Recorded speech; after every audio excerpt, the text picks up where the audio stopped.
चोर है मोदी सरकार, चोर है मोदी सरकार। हाय हाय महाराष्ट्राचा बुलंद आवाज शरद पवार, शरद पवार। राष्ट्रवादी काँग्रेस पक्ष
पद्धतीने या मोदी सरकारने अदानींना LICचे 33,000 कोटी देऊ केले, तरी अतिशय खूप निराळं असं आहे. कारण की लोकांचे पैसे तुम्ही लोकांना न विचारता तुम्ही डायरेक्टली अदानींना देताय.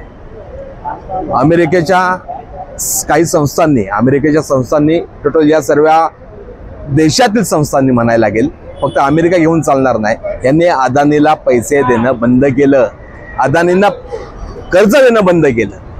त्यामुळे मोदी सरकारला कधी अक्कल येईल? कारण की मोदींनी तर अदानीला स्वतःचा जावई बनवून घेतलाय, या सरकारचा जावई बनवून घेतलाय. जे येईल ते अदानी, जे येईल ते अदानी. आता इतर एअरपोर्ट पासून ते शैक्षणिक मंदिर ट्रस्ट ह्याच्यामध्ये पण अदानी घुसलेत. आज कुठलाही तुम्ही मोठ्या मंदिरांमध्ये गेला तर अदानीच तिथं वर्क करतात. त्यामुळे ज्या पद्धतीचं हे सरकार आपले पैसे, लोकांचे पैसे, नागरिकांचे पैसे हे अदानींच्या खिशात टाकतायत, म्हणजे या 33,000 कोटीमधनं LICचे पैसे, आपले पैसे, नागरिकांचे पैसे जर अदानी समूहाला कर्ज म्हणून देत असतील तर त्याची काहीतरी आकडेवारी 10-15% ही या मोदींच्या खिशात जाते. म्हणून ह्या सगळ्यांचा हा अट्टहास मोदी सरकारने, BJP सरकारने बंद करावा.